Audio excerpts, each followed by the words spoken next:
जय हिंद, जय महाराष्ट्र। मैं हूँ हमारा नुरंजना मुंबई एक्शनन्यूज़.com तरफ से आप सभी का स्वागत करती हूँ। हमारे महाराष्ट्र के सीएम उद्धव ठाकरे सर 8:30 बजे वो भी जनता से बात करने के लिए लाइव आए थे। उन्हें जनता को क्या कहा, चलिए सुनते हैं। माझ्या महाराष्ट्रातील बांधवांनो, भगिनींनो आणि मातांनो, नमस्कार, जय महाराष्ट्र। पुन्हा एकदा आपल्या भेटीला आलेलो आहे। उद्या 1 मे म्हणजे आपला महाराष्ट्र दिन, त्याचबरोबरीने कामगार दिन। महाराष्ट्र दिन म्हटल्यानंतर संयुक्त महाराष्ट्राचा लढा हा आठवणं स्वाभाविक आहे। मुंबई महाराष्ट्राला आपण मिळवून घेतल्यानंतर 61 वर्षे उद्या पूर्ण होत आहेत। हा म्हणता हा काळ निघून गेला। पहिला प्रथम मी त्या सर्व वीरांना, ज्यांनी बलिदान देऊन, रक्त सांडून, लढ्यामध्ये भाग घेऊन, हाल अपेष्टा सोसून, त्याग करून मुंबई महाराष्ट्राला मिळवून दिली, त्या सर्व वीरांना नम्रपणे अभिवादन करतोय। कामगार दिन आहे। कामगार दिनाच्या सुद्धा सर्व माझ्या कामगार बांधवांना आणि भगिनींना शुभेच्छा देतोय। महाराष्ट्र दिन आणि कामगार दिन दोन्ही एका दिवशी, आणि त्याचं महत्त्व म्हणजे संयुक्त महाराष्ट्राच्या त्या लढ्यामध्ये गिरणी कामगार उतरला होता, तमाम कामगार वर्ग उतरला होता, संपूर्ण मराठी माता भगिनी बांधव उतरले होते। त्यांनी जर का तो लढा दिला नसता तर मुंबई महाराष्ट्राला मिळाली नसती। आणि म्हणून शेतकरी आणि कामगार ह्या दोघांचंही अत्यंत मोलाचं योगदान आपल्या या महाराष्ट्र दिनाच्या निमित्ताने आठवून, त्यांचं स्मरण करून त्या सर्वांना मानाचा मुजरा करणं हे आपलं कर्तव्य आहे। गेल्याही वर्षीचा 1 मे म्हणजे आपल्या महाराष्ट्र राज्याला 60 वर्षे झाली, यावर्षी 61 वर्षे झाली। दोन्ही महाराष्ट्राचे आपले हे दिवस आपल्याला, गेल्या वर्षी तर लॉकडाऊनच होता आणि याही वर्षी तसा काही फारसा फरक नाही आहे। हे काय आपल्या मागे दुष्टचक्र लागले काय कळत नाही आहे। आज मला आठवतोय तो 2010चा, ज्यावेळेला संयुक्त महाराष्ट्राला 50 वर्षे झाली होती, तो सुवर्ण महोत्सवी महाराष्ट्र दिन। आपल्यापैकी अनेक जण आले असतील। बांद्रा कुर्ला कॉम्प्लेक्सला लाखो लोक जमली होती। स्वतः शिवसेना प्रमुख होते, आपले बाबासाहेब पुरंदरे होते, संपूर्ण मंगेशकर कुटुंबीय होतं, आणि लता दीदींनी ती पुन्हा एकदा आठवण जागवली होती, बहु असो तो सुंदर, जे गीत त्यांनी त्यावेळेला जवाहरलालजींच्या समोर गायलं होतं। त्यांनी त्या आठवणी पुन्हा जाग्या करून दिल्या, आणि तो सुवर्ण महोत्सव, तो सुवर्ण क्षण आज सुद्धा माझ्या डोळ्यासमोर आहे। ठीक आहे, हाही काळ जाईल आणि पुन्हा एकदा तो सुवर्ण दिन आपण त्याच सोन्याच्या झळाळीने साजरा करू शकू, नव्हे तो करूच, हा मला आत्मविश्वास आहे। साधारणतः आता आपण लॉकडाऊन सदृश्य निर्बंध घालून गेले काही दिवस, मी काही दिवस मोजत बसलेलो नाही आहे, पण झालेले आहेत। लॉकडाऊनसारखं तुम्ही बंधनं आम्हाला टाकली, मग नेमकं झालं काय, केलं काय? कालच आपल्या माननीय उच्च न्यायालयाने आपल्या ॲडव्होकेट जनरल साहेबांना विचारलेलं आहे की जी काही बंधनं आज लावलेली आहेत त्याहीपेक्षा अधिक कडक, म्हणजे जसं गेल्या वर्षी लावला होता तसा कडक लॉकडाऊन लावण्याची आवश्यकता आहे का, हे तुम्ही सरकारला विचारा। मी आपल्याला विचारतोय। मला विचाराल तर मला असं वाटतं याच्याहून काही कडक करण्याची आवश्यकता जरी वाटत असली तरी तशी वेळ येणार नाही, कारण तेवढ्या समजुतीने माझ्या महाराष्ट्रातील माता भगिनी आणि तमाम बांधव हे वागत आहेत, समजूतदारपणा दाखवत आहेत, हिंमत दाखवत आहेत, जिद्द दाखवत आहेत, संयम पाळत आहेत। आणि मग नेमक्या ह्या बंधनाचा आपल्याला काय उपयोग झाला? रुग्णसंख्या ओसरली का? ओसरली नाही, पण जी एक शक्यता वर्तवली जात होती की जसं आपण निर्बंध लावण्याच्या आधी ज्या पटीने आणि वेगाने रुग्णवाढ होत होती, ती रुग्णवाढ तशीच होत राहिली असती तर आजच्या दिवशी साधारणतः 9 ते 10 लाख रुग्ण हे आपल्या राज्यात, ज्याला ॲक्टिव्ह पेशंट, ॲक्टिव्ह रुग्ण ज्याला म्हणतो, ते असते. आपण जो संयम दाखवला, मी आपल्याला काही बंधनं घातली, अक्षरशः त्या दिवशी मलाही आपल्याला सांगणं जड जात होतं, पण करू काय. मी बोललो आणि आपण माझं ऐकलं, तसं नेहमीच आपण ऐकता. आणि त्याच्यामुळे जी एक शक्यता होती 9.5-10 लाख ॲक्टिव्ह पेशंट आज आपल्या महाराष्ट्रात असू शकले असते, ती रुग्णवाढ, ती रुग्णसंख्या साधारणतः आपण आज 6-6.5 लाखापर्यंत स्थिरावून ठेवलेली आहे. अजूनही रुग्णवाढ उतारायला लागलेली नाही आहे, पण वाढ होत होती ती मात्र आपण थांबवलेली आहे, एक स्थिरावलेली आहे. तसं पाहिलं तर आज संपूर्ण देश करोनाच्या खतखत्या ज्वालामुखीच्या तोंडावरती आहे. आजच आपण ज्या पद्धतीने संयम दाखवतो आहोत, तो जर का दाखवला नसता तर आज महाराष्ट्राची अवस्था काय झाली असती, ती कल्पनाही नको आणि विचारही नको. अजूनही काही काळ आपल्याला ही बंधनं पाळण्याची आवश्यकता आहे. मला माहिती आहे की ही बंधनं पाळणं, लावणं सोपं आहे, पण पाळणं फार अवघड आहे. मी गेल्याही वेळेला म्हटलं होतं की नाईलाजाने आपली रोजी ही मंदावेल, पण मी रोटी थांबू देणार नाही.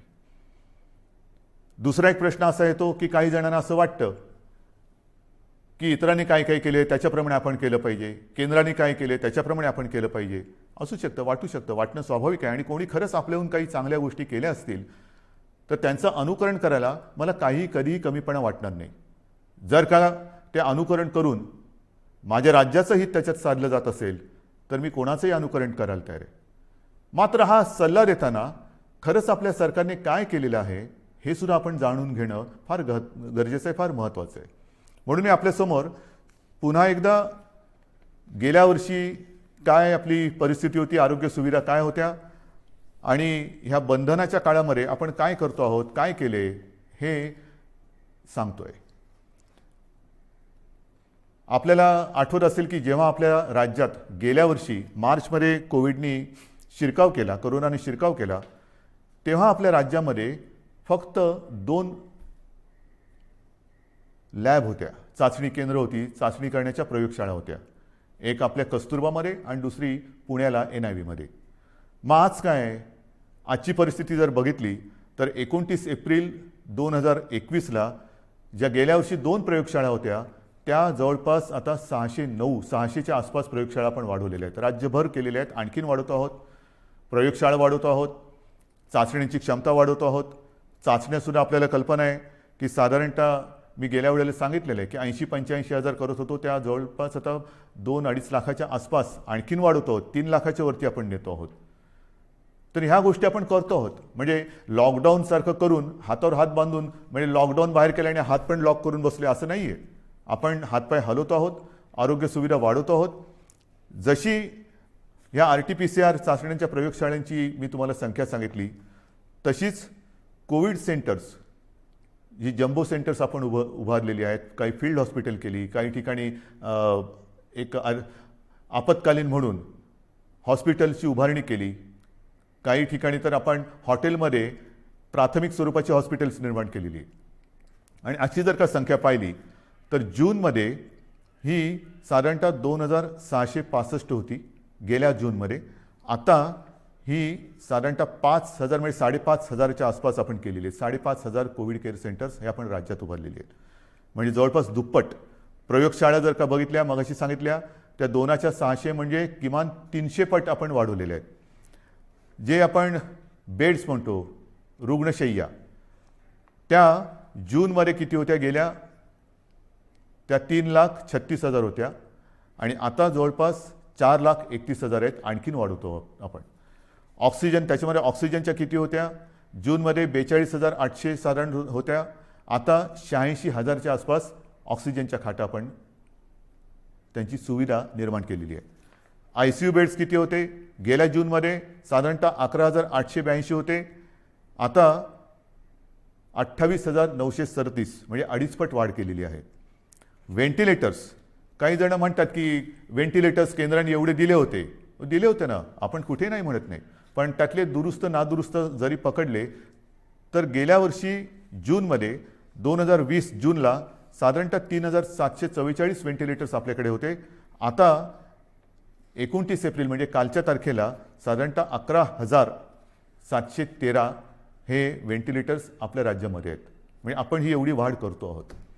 प्रश्न काय येतो, मी मागेही आपल्याला सांगितलं की बेड्स आपण वाढवू शकतो, इतर काही गोष्टी वाढवू शकतो, पण डॉक्टर्स, नर्सेस आणि आता तर वेगळीच अडचण आली, ऑक्सिजन. ऑक्सिजन एवढ्या मोठ्या प्रमाणावरती लागायला लागलाय आणि लागतोय.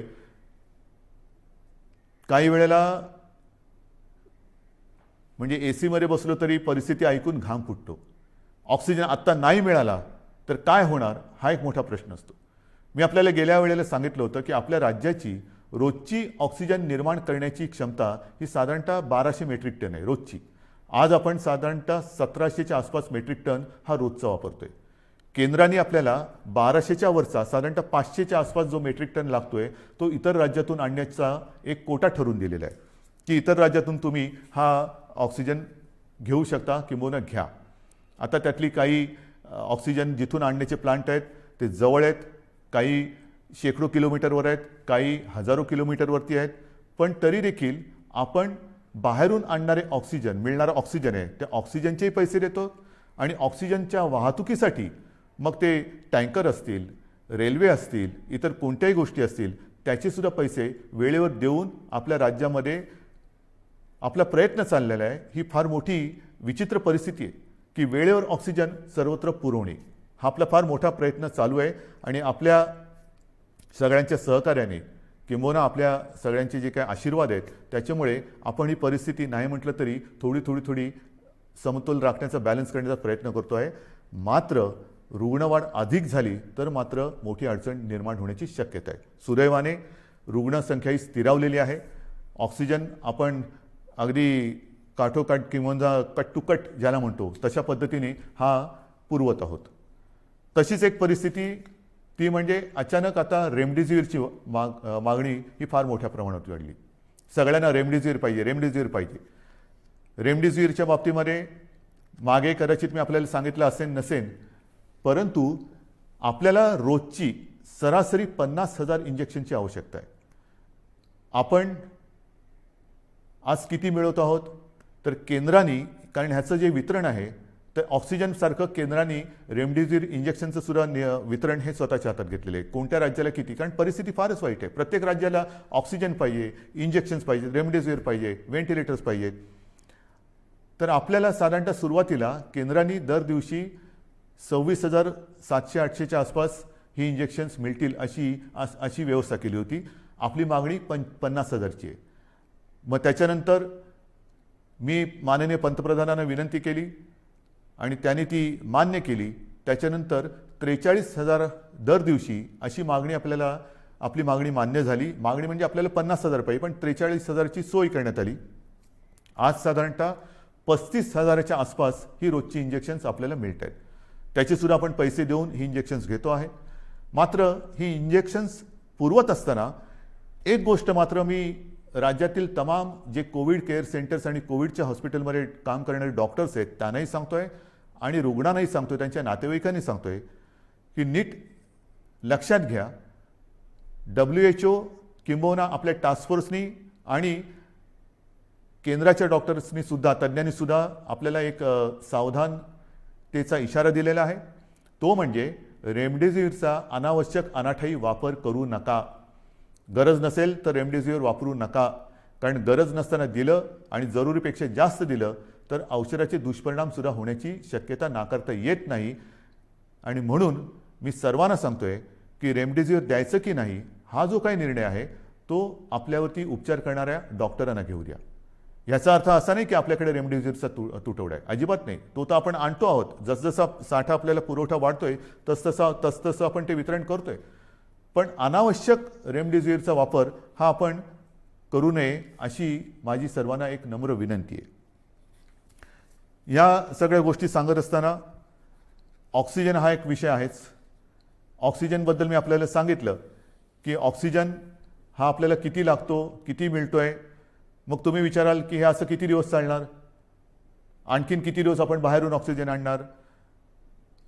मी कालच आपण वृत्तपत्रात वाचलं असेल की कालच मी आपल्या राज्यातील सर्व जिल्हाधिकारी आणि विभागीय आयुक्तांची बैठक घेतली आणि त्या बैठकीमध्ये मी त्यांना स्पष्ट सूचना दिलेल्या आहेत की गेल्या काही दिवसांमध्ये आपण संपूर्ण राज्यात, जिल्ह्यांमध्ये, तालुक्यामध्ये जी काही हॉस्पिटल्स आहेत त्या हॉस्पिटल्समध्ये ऑक्सिजन निर्माण करणारे किंबहुना ऑक्सिजन पुरवणाऱ्या प्लांटची व्यवस्था करा. त्याप्रमाणे आपण टेंडरसुद्धा काढलेली आहेत, खरेदी सुरू झालेली आहे. एक गोष्ट लक्षात घ्यायला पाहिजे की एखादी गोष्ट प्लांट उभा करायचा असेल तर तो प्लांट त्याच्या उभारणीसाठी नाही म्हटलं तर 15-20 दिवस हे लागतात आणि तो कार्यान्वित करण्यासाठी एक साधारणतः 20-25 दिवस काळ हा लागू शकतो. म्हणजेच काय की काही ठिकाणी आपण काम सुरू केलेलं आहे, येत्या काही दिवसामध्ये हे सगळे प्लांट्स आपले सुरू होतील आणि त्याच्यानंतर मात्र मला खात्री आहे एकतर वेळ तशी येणार नाही, पण कोविडची जर का तिसरी लाट जरी आली तरी ऑक्सिजन आपल्याला कुठेही कमी पडू द्यायचा नाही. ही एक आपण तयारी केलेली आहे. त्याचं फळ हे त्यावेळेला नक्की मिळेल, पण ती वेळ येऊ नये ही माझी एक प्रार्थना आहे.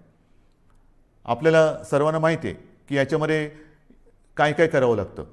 आता ताबडतोबीने काय करायचं, तर काही ठिकाणी आपण हाही एक प्रयत्न केलेला आहे आणि करतो आहोत की लिक्विड ऑक्सिजन हा त्याची ने-आण करता येऊ शकते, पण गॅस ऑक्सिजन त्याची ने-आण करता येणं हे शक्य नसतं.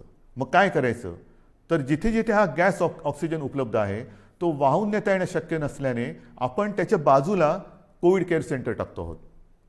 म्हणजे ऑक्सिजन जर का रुग्णापर्यंत नेऊ शकत नसू तर रुग्ण हे त्याच्या बाजूला आणतो आहोत आपण. हाही एक प्रयत्न करतोय आणि अशा प्रयत्नामध्ये आपण महाजनकोच्या खापरखेडा आहे, अकोला आणि परळी येथील केंद्रानजीकच्या केंद्रानजीक आपण मोठ्या प्रमाणावरती जम्बो कोविड सेंटर टाकतो आहे. अगदी नागोठण्याला करतोय रिलायन्सच्या प्रकल्पाच्या बाजूला. त्याच्यानंतर पेणमध्ये आपण JSW कंपनीच्या रुग्णालयात तिथे सुद्धा आपण हे जम्बो केअर सेंटर करतो आहोत. म्हणजे कोणताही प्रयत्न आपण सोडत नाही. लॉयड स्टीलच्या वर्धा परिसरामध्ये 1000 बेडची आपण सुविधा निर्माण करतो आहोत.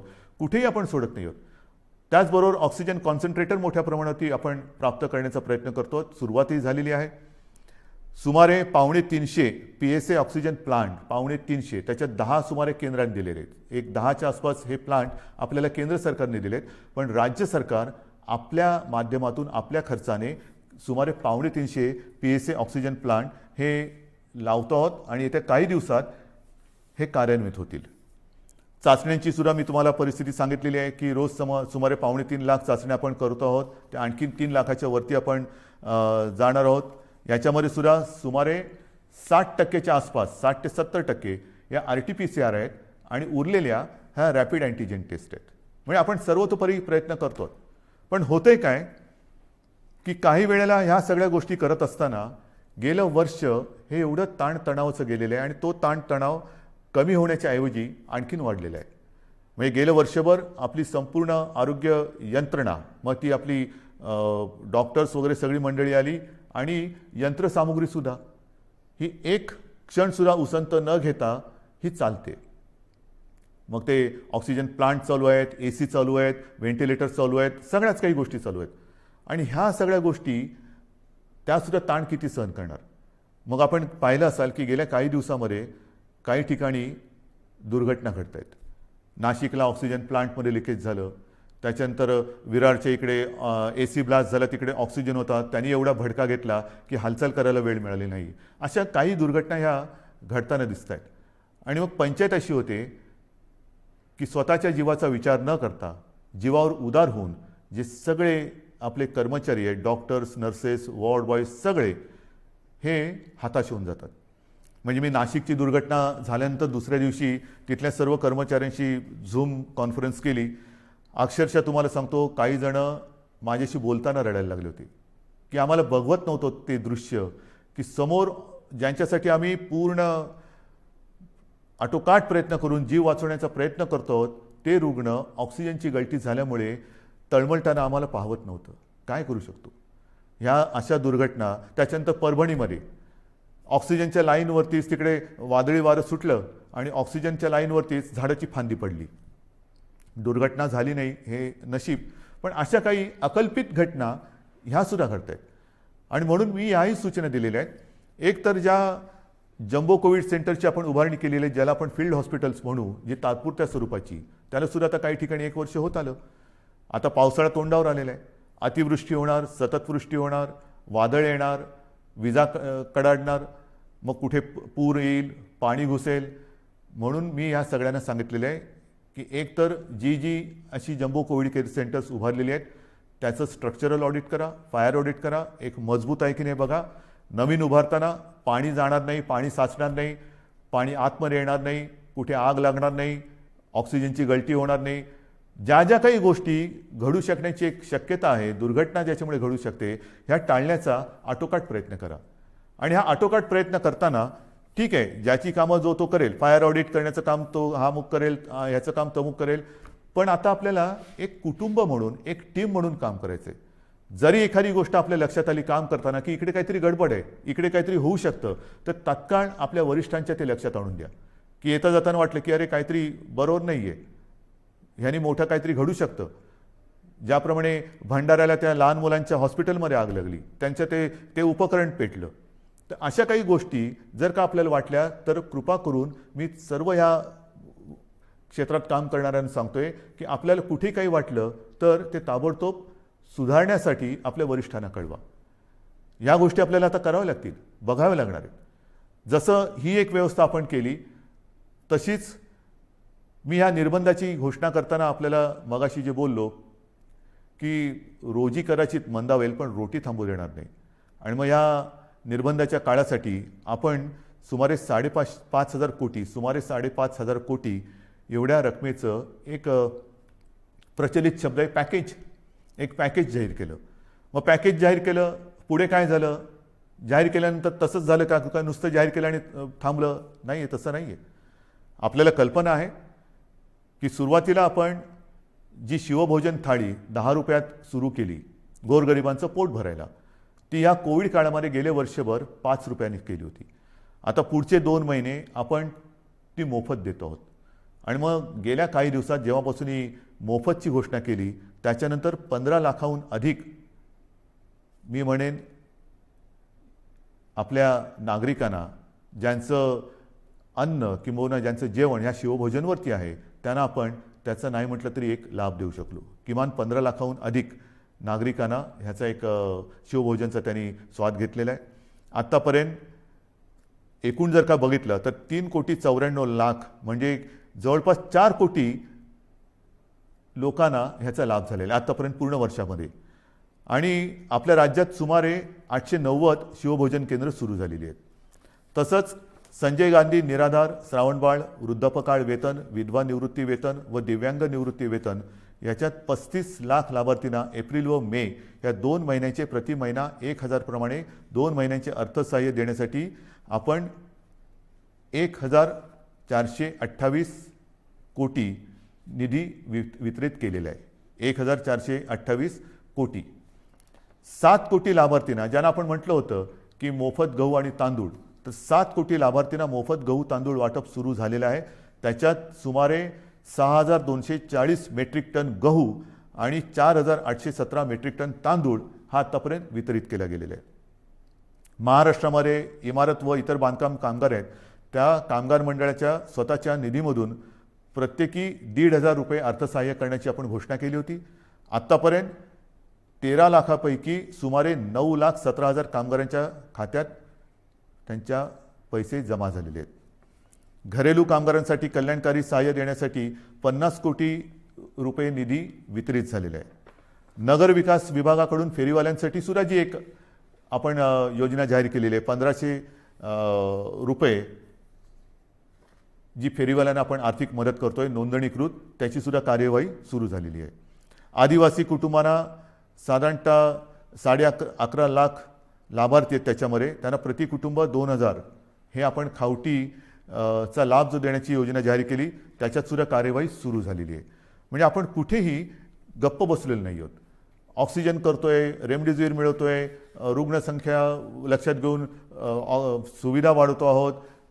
जी मदत केलेली जाहीर त्याची सुद्धा आपण अंमलबजावणी करतो. कुठेही आपण कमी पडत नाही आणि ते कमी पडू देणार नाही. त्याचप्रमाणे जो जगाचा अनुभव आहे त्या जगाच्या अनुभवापासून आपण वेगळा अनुभव घेऊ शकणार नाही याची आपल्याला सर्वांना कल्पना आहे. म्हणजे काय की संपूर्ण जगात लाटांमागून लाटा येत आहेत. पहिली लाट झाली, दुसरी लाट झाली, तिसरी लाट, चौथी लाट.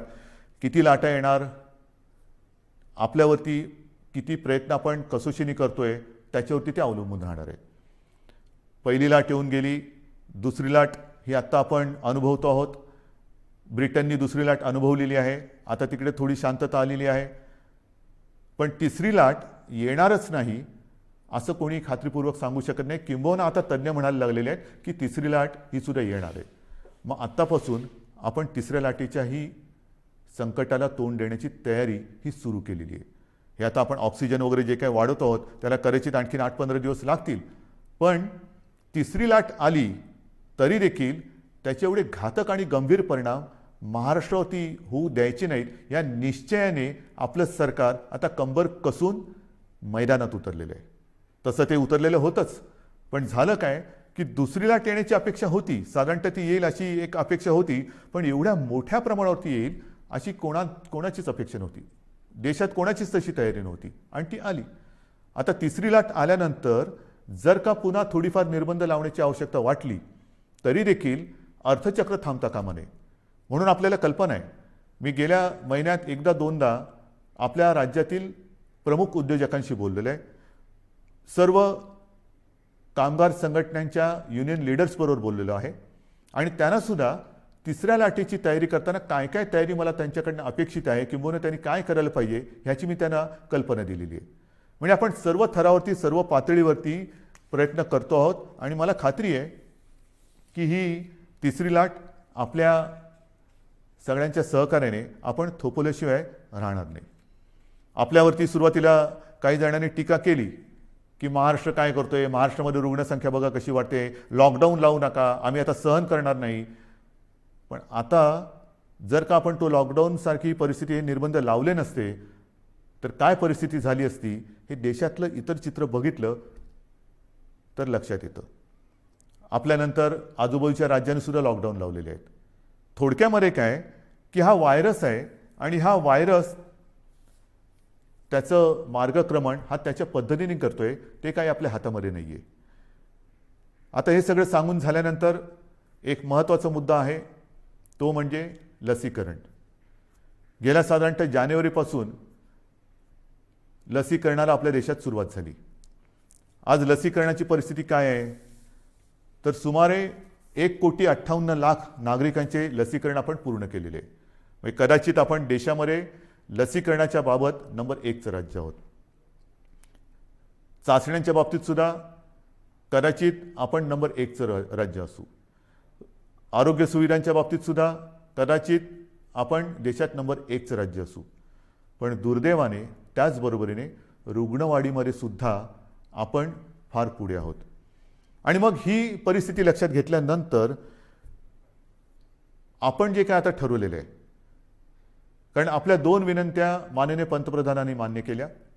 एक म्हणजे सुरुवातीला मी विनंती केली होती की 45 वयापर्यंत म्हणजे वयाच्या नंतर वरून सुरू केली ज्येष्ठ नागरिक म्हणून. तर आधी ज्येष्ठ नागरिक म्हणजे 60, 55, 50, तर मी म्हटलं तर 45 आणि अधिक, म्हणजे ही जी काय वयोमर्यादा आहे ती 45 पर्यंत तुम्ही खाली आणा. तशी त्यांनी ती आणली. त्याच्यानंतर मी विनंती केली होती की 25च्या वरील सर्वांना लस देण्याची आम्हाला अनुमती द्या. ती तर त्यांनी 18पासून सुरू केली. त्याच्याबद्दल मी माननीय पंतप्रधानांचे धन्यवाद मानलेलेच आहे, त्यांना त्यांचे आभार मानलेले आहेत, धन्यवाद दिलेले आहेत. आता 1 मेपासून 18 ते 44 या वयोगटातील नागरिकांची लसीकरणाची जबाबदारी केंद्र सरकारने आपल्यावर टाकलेली आहे आणि आपण ती समर्थपणाने पेललेली आहे. 18 ते 44 या वयोगटात सुमारे 6 कोटी नागरिक हे आपल्या राज्यामध्ये आहेत. सुमारे 6 कोटी म्हणजे 6 कोटी आणि जर का त्यांना त्यांना 2 डोस द्यावे लागतात. म्हणजे 6 कोटी अधिक 6 कोटी 12 कोटी डोसेस हे आपल्याला लागणार आहेत.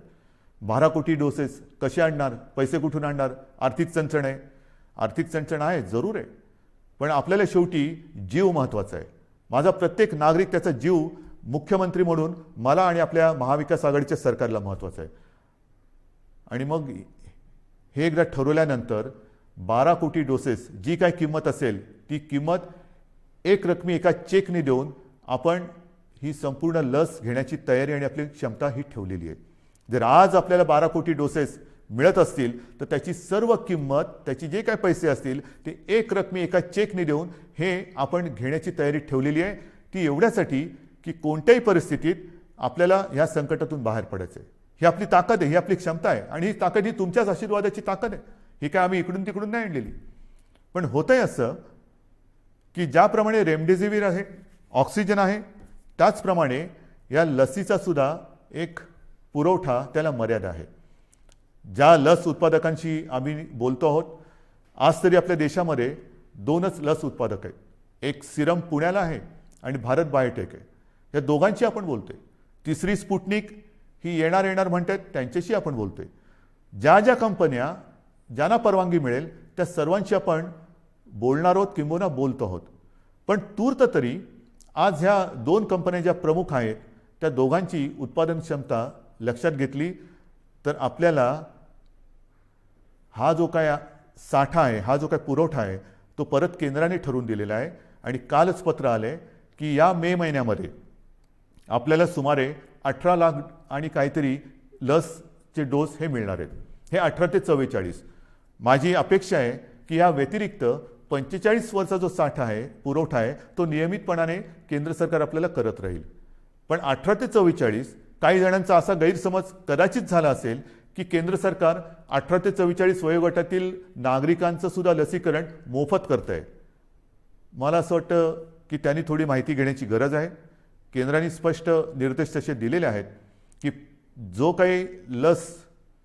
काही लस उत्पादित होते त्याच्यामध्ये 50% हे केंद्र सरकार घेणार आहे आणि उरलेल्या 50%मध्ये इतर सर्व राज्य, त्याच्यामध्ये काही उद्योग समूह आणि खाजगी हॉस्पिटल्स यांच्यासाठी हा 50% साठा किंवा जो काही कोटा आहे तो त्यांनी विभागून दिलेला आहे.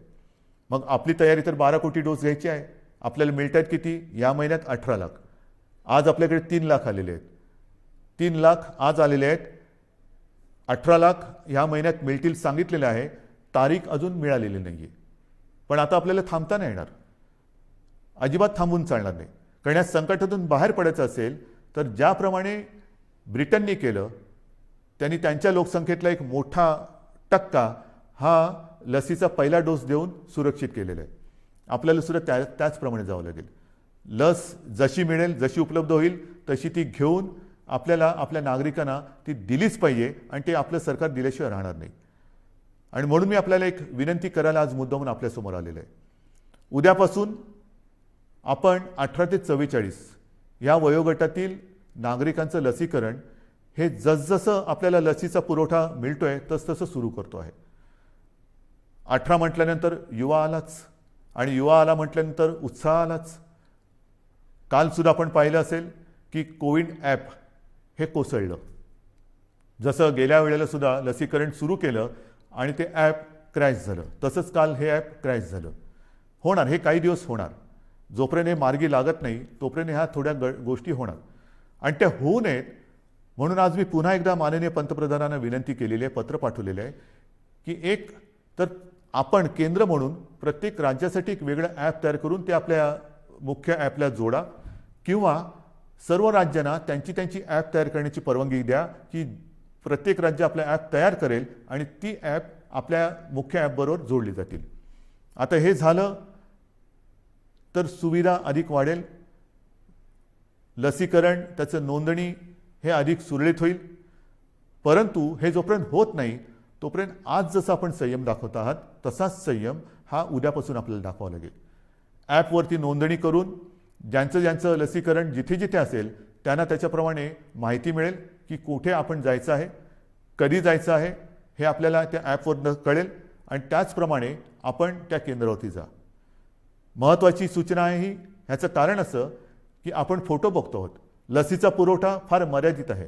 लस उत्पादन हे आज मर्यादित क्षमतेमध्ये होत आहे. साधारणतः जून जुलैपासून ही क्षमता वाढेल अशी आपल्याला माहिती मिळालेली आहे आणि तोपर्यंत लसीकरण केंद्रावरती गर्दी करणं ही हितावह नाही आहे. कारण जी झुंबड तिकडे उडताना दिसते, मी साहजिक आहे, मी समजू शकतो. आपल्याला सर्वांनाच बंधनाचा नाही म्हटलं तरी उभं आलेलं आहे, कंटाळा आलेला आहे आणि ज्या बातम्या आपण पाहतो आहोत, बघतो आहोत, त्या बघितल्यानंतर मन सुन्न होऊन जातं, विषण्ण होऊन जातं की काय चाललेलं आहे, कसं करायचं, काय म्हणजे नाही म्हटलं तरी या कोविडची दहशत आहे. तर त्या दहशतीतून बाहेर पडण्यासाठी, भीतीतून बाहेर पडण्यासाठी लसीकरण केंद्रावरती गर्दी करून काही होणार नाही. आपल्याकडे लसीचा साठा ज्याप्रमाणे येतोय त्याचप्रमाणे तो दिला जाणार आहे. एक लक्षात घ्या, उद्यापासून 18 ते 44 या वयोगटातील नागरिकांचं लसीकरण जे सुरू होतंय, उद्या पहिली लस दिली जाणार आहे, शेवटची नाही. माझं वचन आहे जे मी तुम्हाला सांगितलेलं आहे की हे आपलं सरकार आहे. 18 ते 44 वयोगटातील नागरिकांची जबाबदारी जी लसीकरणाची केंद्राने राज्यावरती दिलेली आहे ती पूर्णपणे पेलायला आपलं सरकार समर्थ आहे. त्याची तयारी ही आपण पूर्ण केलेली आहे. 18 ते 44 आणि त्याच्यानंतर केंद्राकडून जो काही पुरवठा येतोय 45 आणि अधिक, ह्या दोन्ही म्हणजे तमाम सर्व वयोगटातील 18 पासून पुढे नागरिकांच्या लसीकरणाची सोय हे आपण करतो आहोत. सुरुवातीला थोडीशी एक ती शिस्त येईपर्यंत आपल्याला वाटेल की गोंधळ उडतोय, पण तो गोंधळ उडू नये म्हणून कुठेही गर्दी करू नका. काही ठिकाणी मला तर आता अशी भीती वाटायला लागलेली आहे की ही लसीकरण केंद्रसुद्धा लसीकरण केंद्राच्या ऐवजी कोविड प्रसारक मंडळ होतात की काय. तर तसं कृपा करू नका. कारण आपण इतरांना सर्वांना शिस्त लावतोय की हे बाजारपेठामध्ये शिस्त पाहिजे, इकडे शिस्त पाहिजे, तिकडे शिस्त पाहिजे, आणि मग जिथे लसीकरण करतोय तिकडेच जर का शिस्त नसेल तर सगळं मुसळ केरामध्ये जाईल.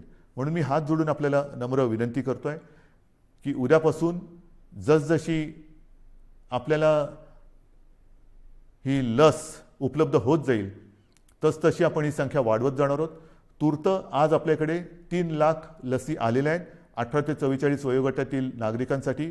त्याचं वितरण हे साधारणतः रुग्णसंख्या आणि लोकसंख्येच्या प्रमाणात केलं गेलेलं आहे. 3 लाख लसी हे फार म्हटलं तर त्रुटकच आहे, कारण काल परवाकडेच आपण 5 लाख डोस एका दिवसात दिलेले आहेत. 5 लाख डोस एका दिवसात. आपली क्षमता ही आपण 10 लाखापर्यंत पण नेऊ शकू. जर का आपल्याला 1.5-2 कोटी किंबहुना त्याहून अधिक डोस जर का मिळत गेले महिन्याचे, तर आपण दिवस रात्र मेहनत करू आणि लवकरात लवकर महाराष्ट्र या संकटातून बाहेर काढू. ही झाली आपली क्षमता, पण मर्यादा ही येणाऱ्या पुरवठ्यावरती अवलंबून आहे. आणि म्हणून मला असं वाटतं कुठेही गोंधळ गडबड करू नका, घाई करू नका. आपल्याला सर्वांना म्हणजे 18 पासून सर्व या सगळ्यांचं लसीकरण हे सरकार करणार आहे. पुन्हा एकदा सांगतो, कोणाचाही गैरसमज होण्याची आवश्यकता नाही. 18 ते 44 वयोगटातील सुमारे 6 कोटी नागरिकांच्या लसीकरणासाठी जे 12 कोटी डोस आपल्याला आवश्यक आहेत ते एक रकमी चेकने खरेदी करण्याची तयारी आपल्या सरकारची आहे. मी आपल्या माध्यमातून आपल्या साक्षीने आपल्याकरता केंद्राला पुन्हा एकदा विनंती करतो आहे की आमची तयारी पूर्ण आहे. कृपा करून आपण ह्यामध्ये लक्ष घालून आम्हाला लवकरात लवकर जास्तीत जास्त लसचा पुरवठा उपलब्ध करून दिलात, लसचा साठा उपलब्ध करून दिलात, तर महाराष्ट्र हे नेहमी चांगल्या बाबतीमध्ये नंबर 1 वर राहिलेलं आहे. लसीकरणामध्ये सुद्धा आजसुद्धा नंबर 1 वर आहे. लवकरात लवकर आम्ही ह्या कोविडच्या संकटावरती मात करून दाखवल्याशिवाय राहणार नाही, हा आत्मविश्वास मला आहे.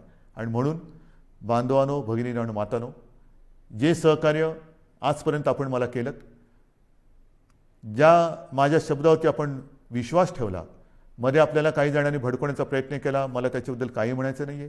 कारण ह्या आपल्या संवादामध्ये मी कधीही कुठेही राजकारण आणणार नाही. राजकारण मी जाहीर सभेमध्ये जरूर करेन. जे कोणी गैरसमज पसरवत असतील त्यांच्यासाठी मी जाहीर सभा जरूर घेईन, पण जाहीर सभा घेण्याची आज वेळ नाही आहे. कुठेही सभा समारंभ हे आपल्याला करता कामा नये. जशा जाहीर सभा करता कामा नये, तशीच आणखीन एक गोष्ट की येत्या महिन्यामध्ये लग्न समारंभ त्याचे मुहूर्त खूप आहेत. बघा ना, पंचांग काढून बघा, तुमच्या मनात पण असेल की आता होणार कसं. तर त्याही बाबतीमध्ये आपल्याला नाईलाज म्हणून 25 जणांची मर्यादा टाकलेली आहे. आता काही जणांनी म्हटलं 2 तासात कसं होणार, आता करू काय. नाही तर काही जण मी हेही बघितलेलं आहे की 25 जणांची मर्यादा आहे ना, दर 15 मिनिटाला 25. तसं नाही. म्हणून नाईलाज आहे आपला. थोडंसं ह्या परिस्थितीचं गांभीर्य सगळ्यांनीच लक्षात घेण्याची आवश्यकता आहे. तसं ते आपण घेतलेलं आहे. मग लग्न समारंभ असेल, धार्मिक, राजकीय, सामाजिक कोणतेही कार्यक्रम, त्याला आपण बंधनं घातलेली आहेत. इतर कार्यक्रमांतर आपण बंदीच घातलेली आहे. तर माझी पुन्हा एकदा विनंती आहे की लग्न समारंभसुद्धा आपण शिस्तीने थोडेसे पार पाडा. उत्साहाला थोडंसं आपल्याला बंधन घालावं लागेल, उत्साहाला मुरड घालावी लागेल. ती जर का घातली तर लवकरात लवकर आपण या संकटातून मोकळे होऊ. आणि म्हणून पुन्हा एकदा आजपर्यंत जे सहकार्य आपण मला केलं आणि जे आशीर्वाद आपण मला दिलेले आहेत, या सरकारला दिलेले आहेत, हे असेच कायम ठेवा. तुमच्यासाठी हे सरकार जे जे करता येणं शक्य असेल ते केल्याशिवाय राहणार नाही, एवढंच एक वचन आपल्याला देतो. धन्यवाद. जय हिंद, जय महाराष्ट्र.